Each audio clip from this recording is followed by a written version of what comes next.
Bienvenue chez le M, chez le M. Bienvenue chez le M, chez le M. Bienvenue chez le M, chez le M. Bienvenue chez le M.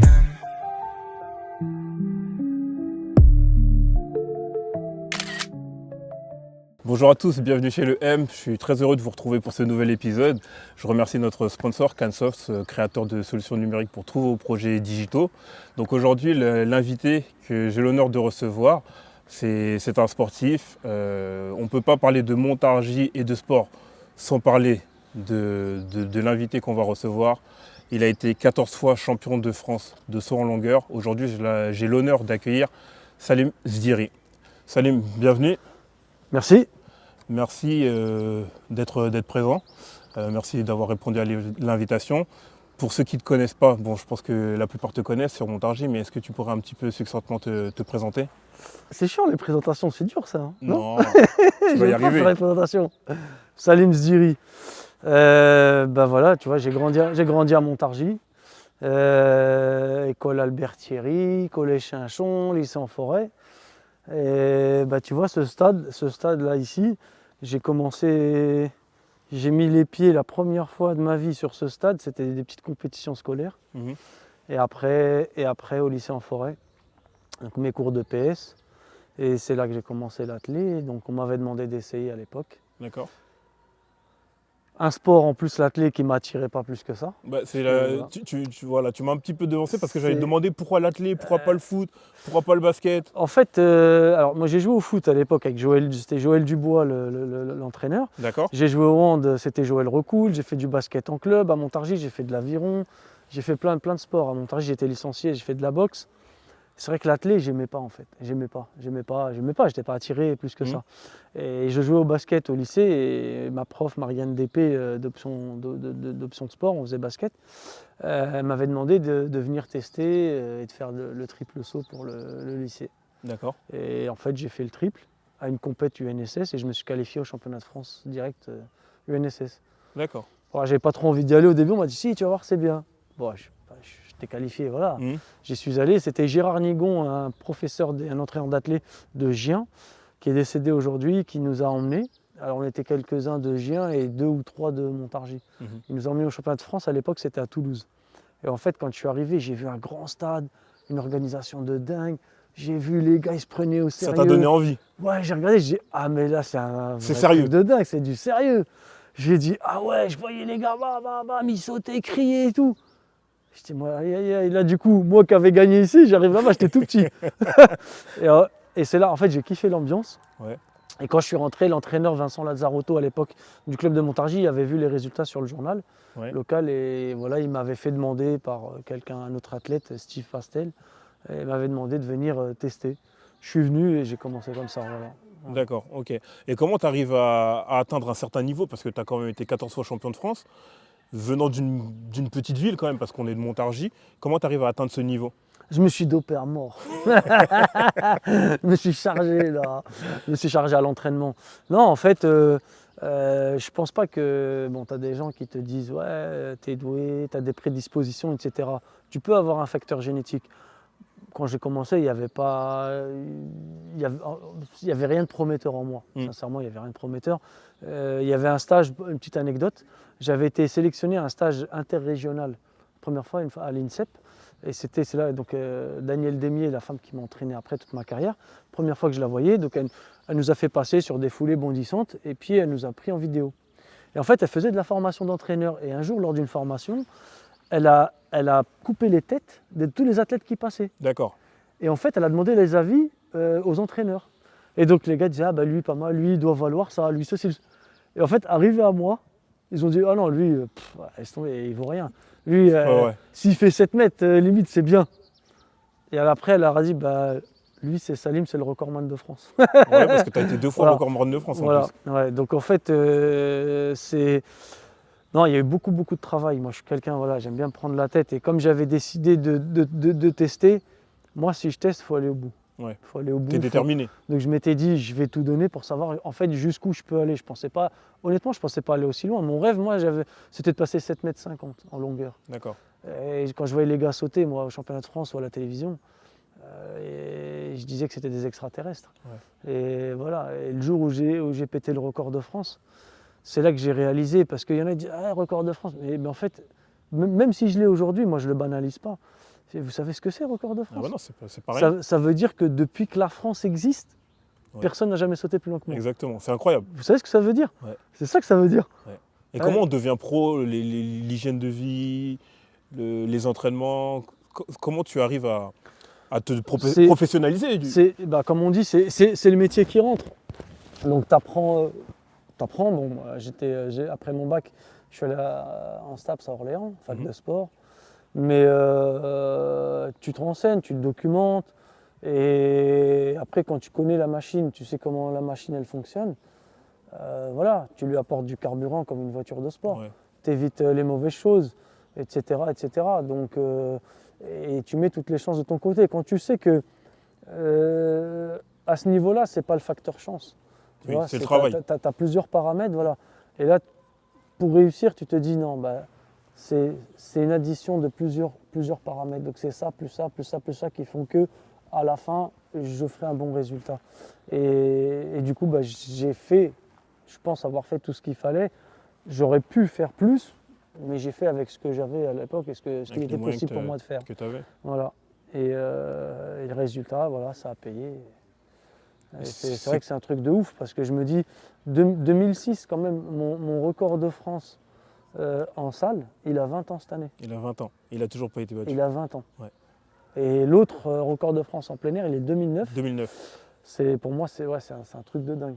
Ouais. C'est pour dire quand même à quel point, à quel niveau j'étais. Ouais, à quel niveau tu as amené la discipline parce que tu rentres dans l'histoire. Ouais, c'est ça. Et tu as rencontré quelles difficultés, toi, dans ta carrière en général?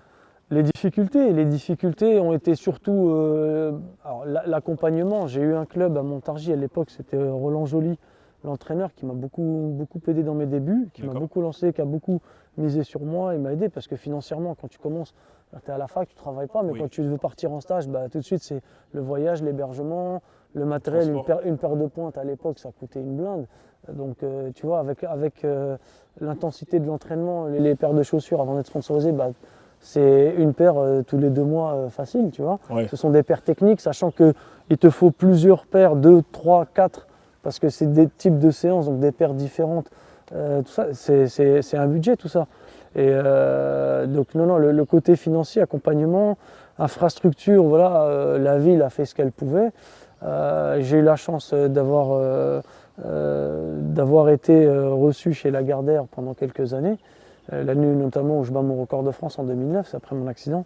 Et ça, j'ai quand même eu du matériel de pointe là-bas, que je n'aurais pas pu avoir à Montargis. Mais non, je pense qu'il y a eu ça. Les difficultés, s'entraîner seul, c'est pas évident. Oui. Se motiver, pas avoir de groupe, pas avoir d'éléments moteurs à côté. C'est un peu difficile. Parce que quand on arrive à un certain niveau, comment on trouve un coach à ce niveau-là aussi? Moi, mon coach, je l'ai fait au ressenti. Donc c'était Daniel, je l'ai choisi parce que je l'ai rencontré en stage interrégional et avec elle, il y avait en fait il y a eu plusieurs choses. D'abord par la qualité des exercices et de ce que j'ai pu faire avec elle. Ça, j'ai trouvé ça super. Mais aussi dans la relation et dans la transmission. Parce que tu as entraîneur entraîné. Et si tu veux, moi, ça n'allait pas que d'un sens vers l'autre, enfin de l'entraîneur vers l'entraîné, mais c'était aussi l'échange, c'était fluide dans les deux sens. Okay. Il y avait, moi, j'étais réceptif, très réceptif à ce qu'elle pouvait m'envoyer, et vice versa. Et du coup, ça a fonctionné, ça a accroché direct. Et ça, tu le ressens. Et voilà. Et la petite histoire, c'est que je lui ai demandé de m'entraîner au début, de me faire mes plans d'entraînement, parce que j'étais tout seul, de toute façon, je n'avais pas. Elle a refusé. Je lui ai redemandé, parce qu'elle n'y croyait pas, ça n'existe pas, un athlète qui s'entraîne tout seul à distance. Oui, elle devait se dire, ouais. Là, elle dit, attends, je vais lui faire des plans, il va faire que la moitié. Enfin, je lui ai redemandé une deuxième fois, elle a encore refusé. Et au championnat de France à Dreux, je crois que c'est à Dreux, j'avais fait 7,37 m, je bats mon record. Et je lui ai redemandé, je suis allé la voir et je lui ai redemandé. Et là, c'est là qu'elle s'est dit, bon, vu que ce petit jeune-là, il insiste, il est déterminé. Je vais tester. Ouais. Et en fait, elle a commencé en août. Ça, c'était en juillet. Je lui avais demandé ça. En août, elle m'a fait des plans. Je me suis entraîné. Et l'hiver d'après, je fais la meilleure progression française. Ouais, donc elle s'est dit qu'elle 7,50 m et là, elle a c'est bien parti, fait. voilà. Ouais, Elle a bien fait. voilà. Et à partir de là, elle m'a entraîné toute ma carrière. Toute ta carrière, d'accord. Donc durant ta carrière, tu vas quand même participer à 3 Jeux Olympiques. Ouais. Les premiers en 2004, c'était quoi ton ressenti de participer à des Jeux Olympiques? Ouais, c'était un truc de fou parce que j'ai mis du temps à réaliser. D'abord parce que les JO, c'est symbolique pour un sportif. Mm. Déjà, le fait d'y participer en soi, Oui, c'est déjà déjà un incroyable. aboutissement. Déjà. Parfait, bien sûr, c'est la cerise sur le gâteau. Mais déjà, le fait de dire je suis un Olympien, c'est un truc de dingue. Ouais. Moi, je ne pensais pas de toute ma vie, je ne pensais pas un jour porter les anneaux olympiques, c'est pas possible. Porter le drapeau bleu, blanc, rouge comme ça au JO, je me dis mais c'est un truc de fou. Ouais.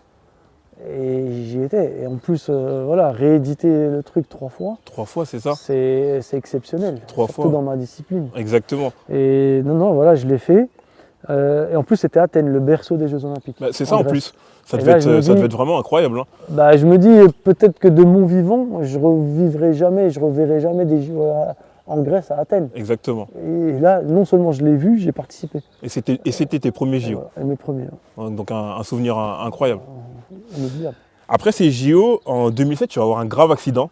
Je pense que tout le monde, tous ceux qui regardent un petit peu les... Ah bon la- Non, je me la- rappelle pas, tu moi. te rappelles pas? Moi, je m'en souviens, j'étais petit encore. Je sais pas de quoi tu Et parles. Ah on- ouais, c'est vrai, j'avais crevé en vélo vers le rond-point là-bas. En 2007, tu es victime d'un grave accident où on a eu très très peur.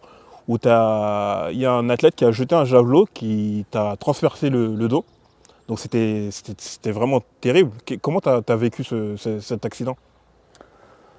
Comment je l'ai vécu? Sur le coup, c'est tellement violent, ça va tellement vite, tu réalises pas.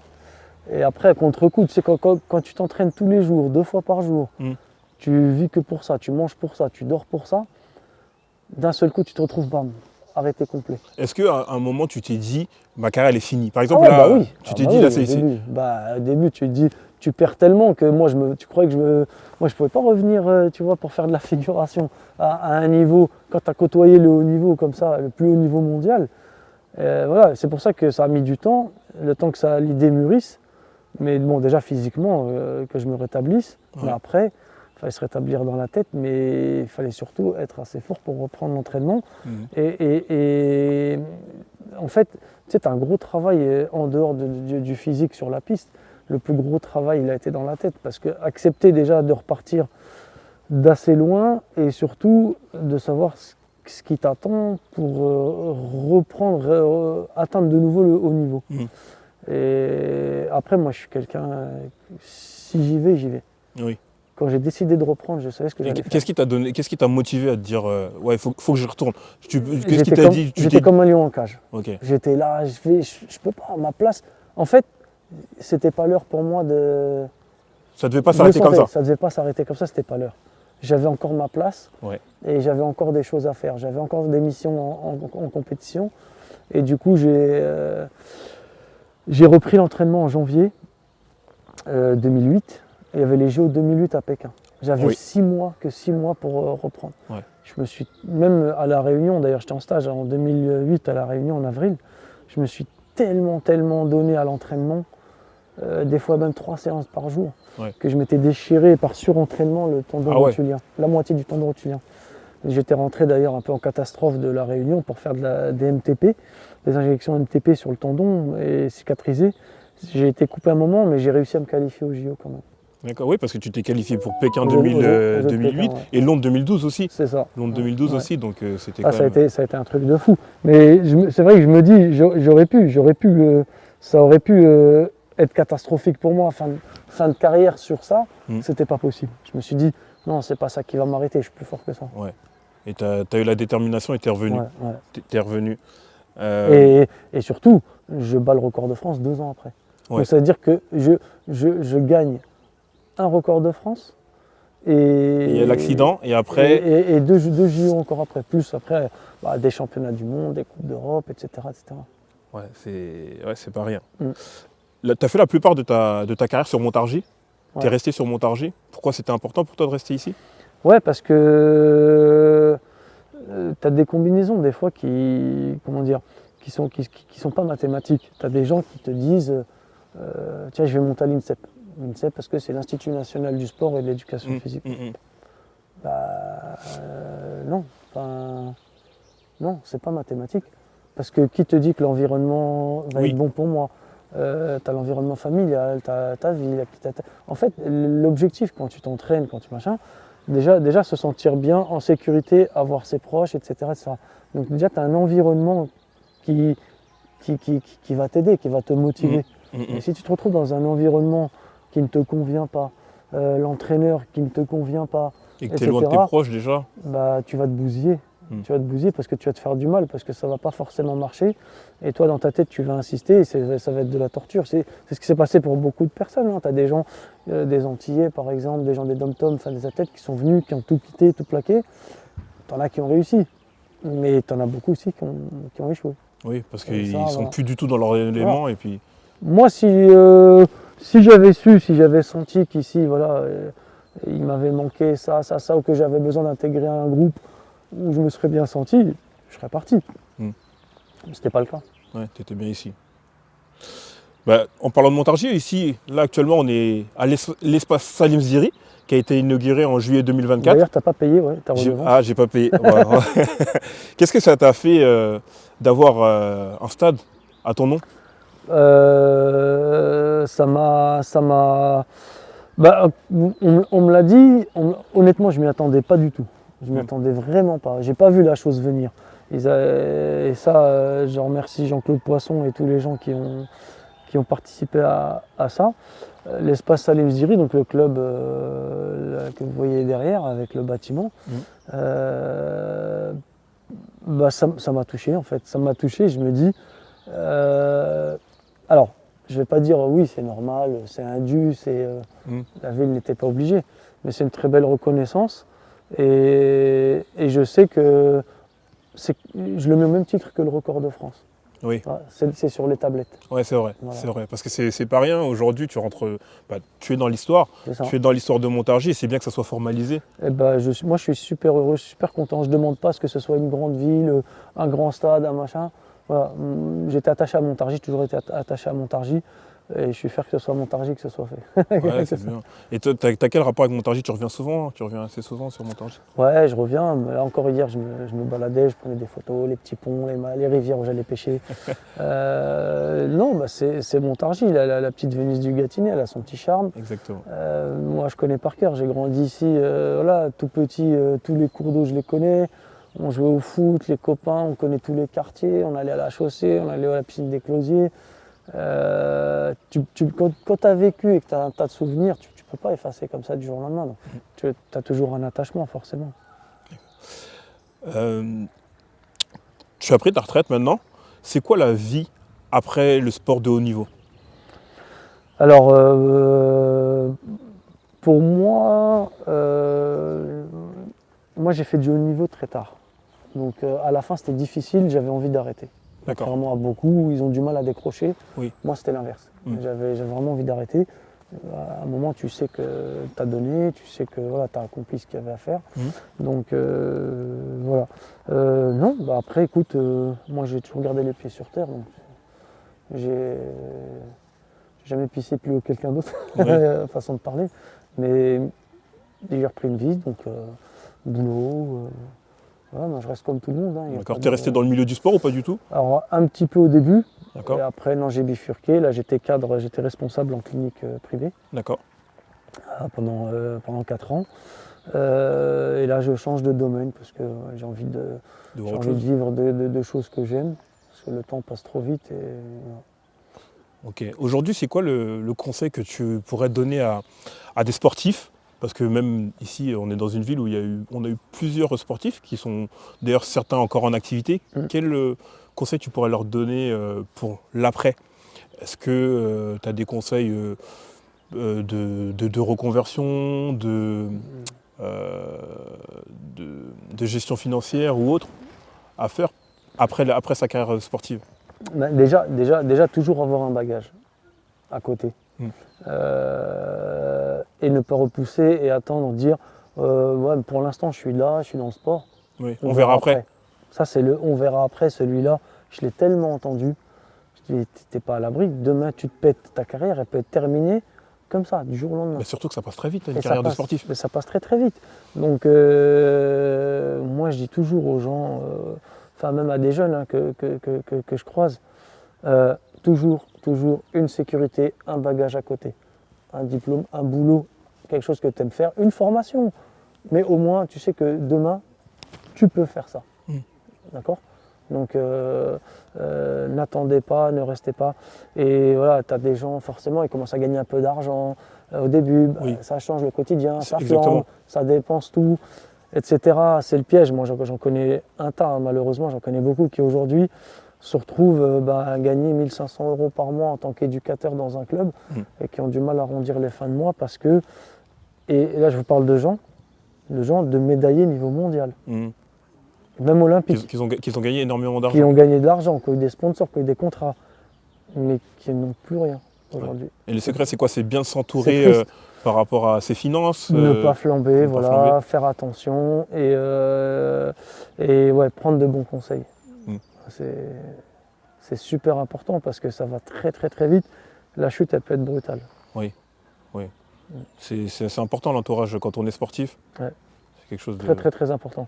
Non, l'entourage, moi j'ai toujours fait attention. Après, je suis quelqu'un qui m'intéresse beaucoup, qui me documente, qui aime apprendre, tout ça. Mais tu as beaucoup de gens qui ne s'intéressent pas du tout et qui découvrent après, qui ont des problèmes de fiscalité par exemple, parce qu'ils n'ont pas su faire les bonnes déclarations, parce qu'ils pensent que voilà, tu gagnes de l'argent, tout est pour toi malheureusement. Non, tu es en France, Oui, il faut exactement. payer des impôts. Effectivement. Et ça fait mal, ils se font rattraper après ou des choses comme ça. Et non, il faut se former, il faut se documenter, il faut s'entourer de bonnes personnes. Ouais, donc toi, un peu avant de finir, tu savais que tu allais partir, t'orienter sur certains domaines. Moi j'ai changé d'endroit, maintenant je vis à La Réunion, mais c'est sûr. Après, moi j'ai tellement de centres d'intérêt que j'ai plusieurs cordes à mon arc. Donc demain je pourrais bosser dans une banque, comme je sais pas moi, dans l'automobile, comme. Ouais. Tu te laisses pas de limite en fait. Ouais, ah non, zéro limite. Moi je pars du principe que si l'autre peut le faire, je peux le faire aussi. Exactement. Donc on a tous 2 mains et 10 doigts, c'est fait pour s'en servir, et on a tous appris un jour à lire et à écrire. Donc voilà, je rénove ma maison, je fais mon béton, j'ai fait toute mon électricité aux normes 1500, je pose mon carrelage, j'ai fait ma piscine, j'ai fait et tout ça, j'ai pas fait d'école, mais parce que j'ai voulu apprendre. Après c'est toute une question, c'est de la volonté, hein, c'est tout. Hein, y a des gens qui me disent ah mais toi t'es doué, ah ouais mais non je suis pas doué en fait. Mais moi je suis pas doué du tout, je suis pas plus doué que. J'aime pas le mot doué parce que ça crée des différences, alors que des inégalités, alors que pas du tout, pour moi on est tous égaux. Et c'est ce que je dis aux gens, des fois les gens me disent bah non mais lui ceci, lui il est fort. Et moi on a tous appris à lire et à écrire. Ouais. Et regardez la complexité de la lecture et de l'écriture. Il faut combien de temps pour apprendre à quelqu'un à lire et à écrire? Il faut 1 an minimum. Former les lettres, les mots, apprendre les mots, etc., faire des phrases et tout. Mais moi je t'apprends à monter un mur bien droit en 20 minutes. Je t'apprends à poser du carrelage en 20 minutes. Tu vois, c'est juste question de volonté. Volonté, détermination. Ouais, c'est ça. Ouais. Et quel conseil tu pourrais donner aux plus jeunes, pas forcément dans le sport, hein, mais dans leur carrière, dans leur évolution? Apprenez, essayez de faire par vous-même. Ouais. C'est l'apprentissage. L'apprentissage, pour moi, c'est la plus grande des richesses. C'est l'exemple qui tournait pas mal là, sur le net, c'est vrai, moi je le disais depuis longtemps, la richesse. Je souhaite à tout le monde d'être riche. Mais riche, la vraie richesse, c'est-à-dire la connaissance. Ouais. La connaissance, le savoir-faire, c'est ça la richesse. Et on peut s'enrichir, et on peut enrichir les autres. Et comme on disait, la richesse, c'est pas, demain j'ai 2 millions d'euros sur mon compte. J'ai 2 millions, je te fais un virement, je te donne 2 millions. C'est bien, je t'enrichis, mais moi je me suis appauvri. Ouais. Hein? Alors que moi je suis riche parce que j'ai la connaissance. Je sais poser du carrelage. Je t'apprends à toi poser le carrelage. Tu vois, je t'ai enrichi, mais je ne me suis pas appauvri. Ouais, exactement. Tu vois, c'est une transmission. C'est ça. Et du coup, toi, tu vas prendre ça de moi, puis tu vas prendre quelque chose de quelqu'un d'autre, puis autre chose de quelqu'un d'autre, etc., etc. Et regarde à la fin comment tu es riche, en fait. Tu vois, tout ce que tu portes, en fait, autour de toi. Ouais. Un compte en banque avec des chiffres. Oui, ça reste que des chiffres, effectivement. Demain, tu les as plus, tu t'es quoi? Tu deviens quoi? Effectivement. Tu vois? Ouais. Écoute, on te remercie d'avoir pris du temps de nous avoir rencontrés, de venir chez le M. C'était un honneur. On remercie également ton frère Bélir qui a vraiment facilité cette entrevue. Et on te souhaite. Bah, il m'a supplié, il m'a dit s'il te plaît, tu iras chez le M, c'est pas terrible et tout, hein, c'est vite fait, c'est là. Il m'a dit ouais, il m'a dit fais-le. Vas-y, essaye, va le voir et tout. J'ai dit allez, on va laisser le cahier au stade là, dimanche matin. En tout cas, merci d'être venu. Ouais, et puis on te souhaite plein de bonnes choses. Et puis, merci à vous les gars. Merci beaucoup et à bientôt. Merci. Bienvenue chez le M, chez le M. Bienvenue chez le M, chez le M. Bienvenue chez le M, chez le M.